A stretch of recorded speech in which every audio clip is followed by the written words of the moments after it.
Welcome to Advance TV. I'm Louise Pinnell and I'm joined by Lisa Frazier, founder, CEO and president of the Bay Citizen. And I'm here to talk to you about how to turn a traditional industry on its head. How did you get your business off the ground? So I think getting a business off the ground requires passion, excitement for the concept of what we're trying to do. But importantly, it requires a business plan with a vision and early investors. Having the vision actually essentially excites other people to become involved in the idea and the company. Second is the business plan, because to encourage further investment. And then I think those early investors are critical because they actually become public relations elements to the company. So those three things to me are really important.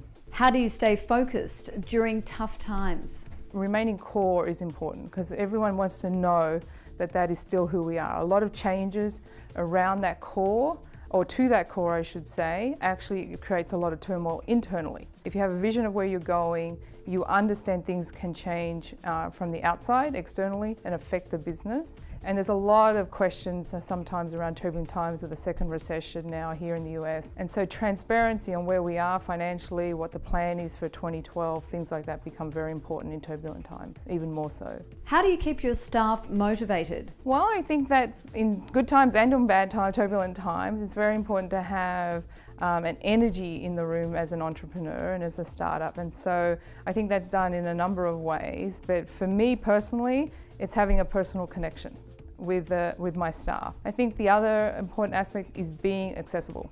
So while I'm the founder, kind of the idea and the vision is with me, people have questions that I may not be addressing just in normal communications or just at the water cooler and all that sort of thing. So making sure that folks know the door is open, encouraging people to come in. I think the third thing I would say is innovation. So what it is about having pizza lunches and idea generation, but that's very important from the motivation for people to be able to experiment. How important is it to embrace change? Change is part of the DNA of a startup. What you put on paper to begin with is going to evolve and change. You should just know that.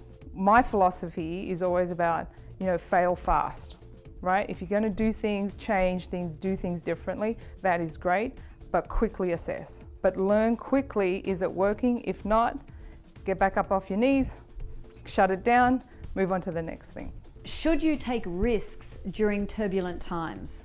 Personally, I think in the first 5 years of any business, it's all about risk taking.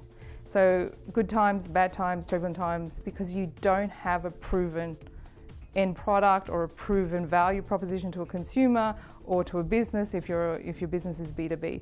So the risk taking could be experimenting with an evolution of the product, it could be a different sales approach, it could be big or small, but to me risk taking is an integral part of a startup, whether it's turbulent times or whether it's good times.